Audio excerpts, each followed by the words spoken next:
রাশিয়ার Saint Petersburg Nibha নদীর তীরে যে বৈঠকটি হলো, তা কি কেবল সাধারণ এক কূটনীতি, নাকি এটি বিশ্ব মানচিত্র থেকে আমেরিকার আধিপত্য মুছে ফেলার কোনো এক গোপন নীল নকশা?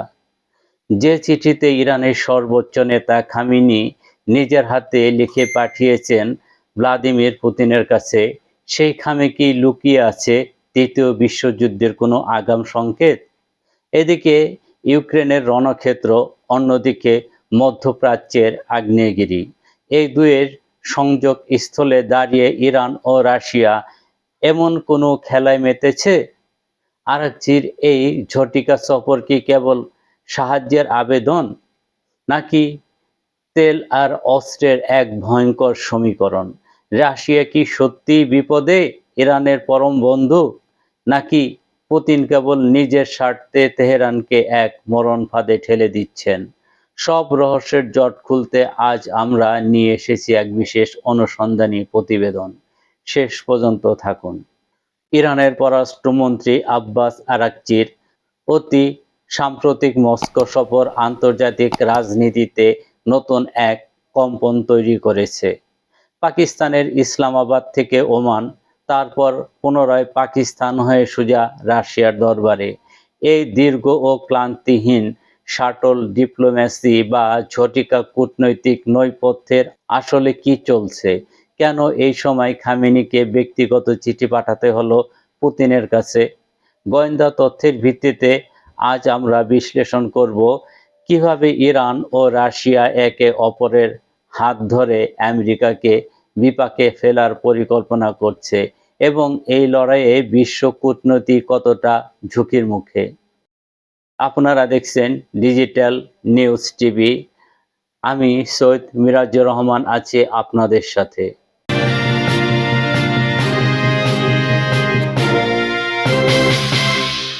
রহস্যময় চিঠি ও সেন্ট পিটার্সবার্গের বৈঠক।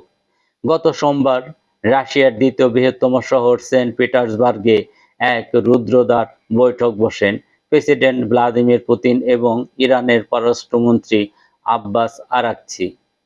আরাকচি কেবল বার্তাবাহক হিসাবে যাননি, তার ব্যাগে ছিল তেহরানের পক্ষ থেকে এক বিশেষ এবং গোপনীয় চিঠি। এই চিঠিটি কোনো সাধারণ চিঠি নয়, এটি লিখেছেন ইরানের সর্বোচ্চ নেতা খামেনি স্বয়ং। কূটনৈতিক পরিভাষায় মনে করছেন এই চিঠিতে মধ্যপ্রাচ্যে ইসরায়েল ও আমেরিকার বিরুদ্ধে ইরানের চূড়ান্ত অবস্থান এবং রাশিয়ার কাছে সামরিক সহযোগিতার এক জোরালো আবেদন রয়েছে। ক্রেমলিন থেকে জানানো হয়েছে পুতিন ইরানের জনগণের প্রতি সংহতি প্রকাশ করেছেন এবং এই কঠিন সময় ইরানের পাশে থাকার প্রতিশ্রুতিও দিয়েছেন। কিন্তু পুতিনের এই পাশে থাকার আসল অর্থ কি? এটি কি কেবল মৌখিক সহানুভূতি, নাকি বিশাল কোনো অস্ত্রের চালান? পশ্চিমা গোয়েন্দা সংস্থাগুলো অনেকদিন ধরেই অভিযোগ করে আসছে যে রাশিয়া ও ইরানের মধ্যে এক গোপন সামরিক চুক্তি হয়েছে। সিআইএর দাবি অনুযায়ী রাশিয়া ইরানকে ড্রোন প্রযুক্তি এবং অত্যাধুনিক ইলেকট্রনিক ওয়ারফেয়ার সিস্টেম সরবরাহে রাজি হয়েছে। বিনিময়ে ইরান ইউক্রেন যুদ্ধে রাশিয়াকে তাদের শাহেদ ড্রোনের যোগান দিচ্ছে। তবে এবারের বৈঠকে বিষয়টি আরও এক ধাপ এগিয়ে গেছে। শোনা যাচ্ছে মধ্যপ্রাচ্যে মোতায়েন করা মার্কিন সামরিক ঘাঁটিগুলোতে নিখুঁতভাবে হামলা করার জন্য রাশিয়া ইরানকে স্যাটেলাইট এবং গোয়েন্দা তথ্য দিয়ে সহযোগিতা করেছিল।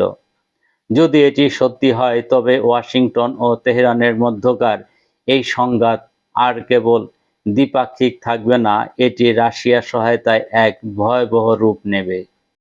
জ্বালানি ও অর্থনৈতিক অস্ত্র, হরমুজ প্রণালী। আব্বাস আরাকচির সফরের পর ইরানের পার্লামেন্ট স্পিকার বাগের গালিবাফ এক চমকপ্রদ বিশ্লেষণ দিয়েছেন। তিনি বলেছেন, আমেরিকার বিরুদ্ধে লড়াই করার জন্য ইরানের হাতে এখনো অনেক বড় বড় তাস বা কার্ড রয়েছে। তার মধ্যে সবচেয়ে শক্তিশালী হলো জ্বালানি কার্ড।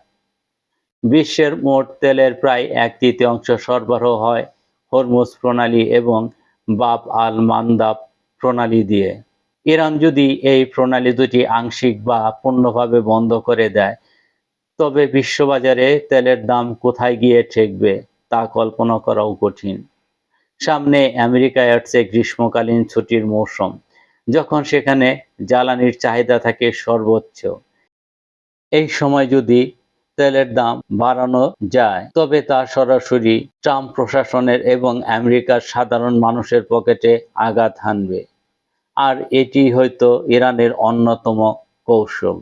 রাশিয়ার কৌশলগত স্বার্থ ও ইউক্রেন যুদ্ধ। রাশিয়া কেন ইরানকে এত সাহায্য করছে, এর উত্তর লুকিয়ে আছে ইউক্রেন যুদ্ধে। পুতিন খুব ভালো করে জানে, মধ্যপ্রাচ্যে যদি আমেরিকা একটি বড় যুদ্ধে জড়িয়ে পড়ে, তবে ইউক্রেনের উপর থেকে ওয়াশিংটনের নজর এবং সামরিক সাহায্য কমে যাবে।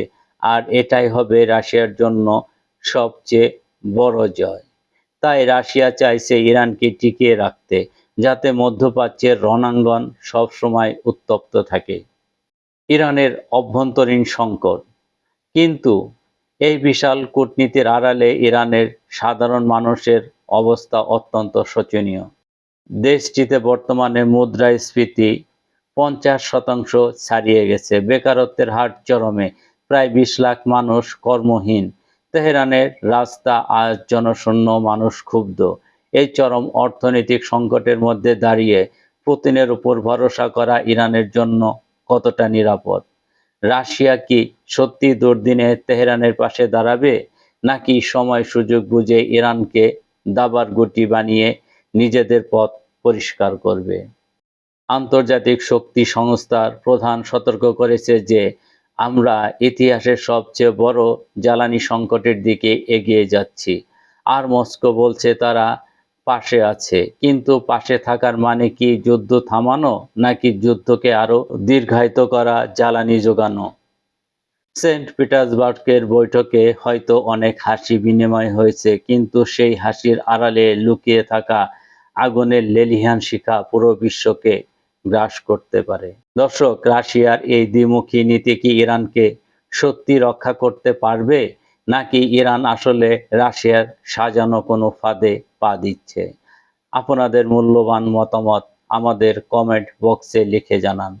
আন্তর্জাতিক রাজনীতির এমন গভীর এবং বিশ্লেষণধর্মী সংবাদ নিয়মিত পেতে ডিজিটাল নিউজ টিভি চ্যানেলটি এখনই সাবস্ক্রাইব করুন এবং আমাদের ভিডিওটি শেয়ার করে অন্যদের দেখার সুযোগ করে দিন।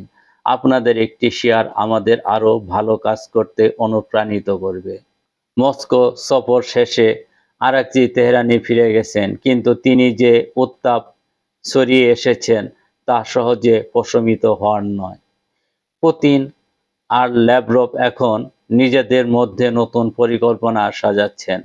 ওয়াশিংটন তেহরানের মধ্যকার এই স্নায়ুযুদ্ধ কত দূর গড়াবে তা এখন দেখার বিষয়। তবে এটা স্পষ্ট যে রাশিয়ার এই সক্রিয় উপস্থিতি পরিস্থিতির মোড় যে কোনো সময় ঘুরিয়ে দিতে পারে। আমাদের সাথে থাকার জন্য ধন্যবাদ। International desk, digital news TV.